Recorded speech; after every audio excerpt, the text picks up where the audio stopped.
So as we move through the different activities today, we're going to use the framing by Michigan Reeves, which is to tune in and stay. So the idea is as we move through each activity, we're going to explore, and this might be the sensations that you feel in your body, the way that you're feeling as you move through the activity.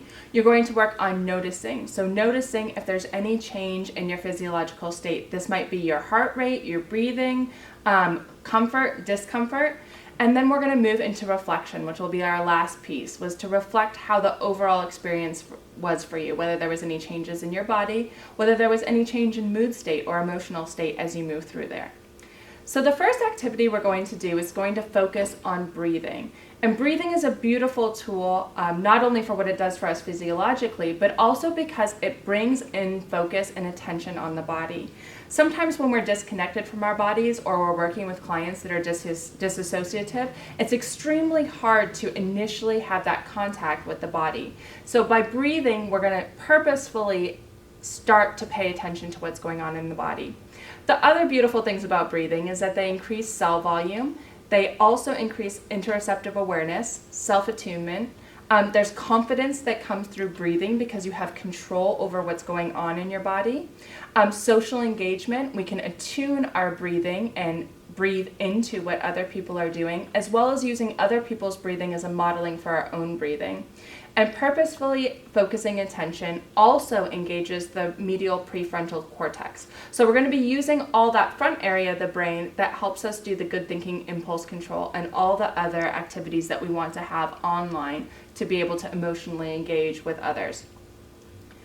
So the first activity that we're going to do is going to be back to front breathing. So as you do back to front breathing, there's different types of physiological breathing. One of them is back to front, and then there's side to side. So we're going to start with the back to front breathing because this is the type of breathing that we normally engage with. So as you do back to front breathing, what you're going to do is you're going to notice how the breath fills your body.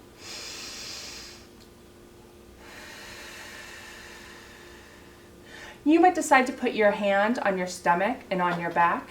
You might decide to keep your hands at your sides. It's totally up to you. Sometimes I like to put my hand on my stomach so I can actually feel the air go in and out of my stomach. So again,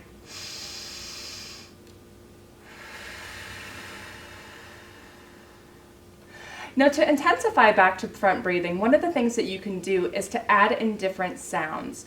So some of the sounds that you can add in are ah and fa. So we're going to start with ah. So the back to front breathing with ah is ah. We'll try it again.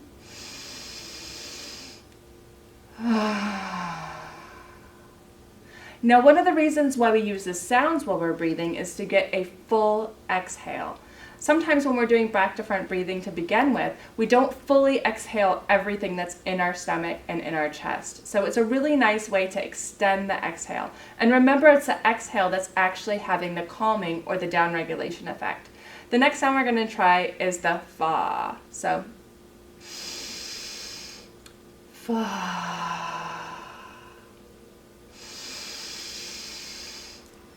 Fa. Now, one of the key things in terms of getting attuned to your body when you're doing breathing like this is really noticing the way that the stomach muscles might contract as you do these activities. So I would, again, encourage you this time maybe to put your hand on your chest. And we're going to play around with one more sound, which is going to be the hum. Now, putting your hand on your chest when you're doing particular sound noises also allows you to feel the vibration that resonates through the whole body. So we're going to go ahead and do the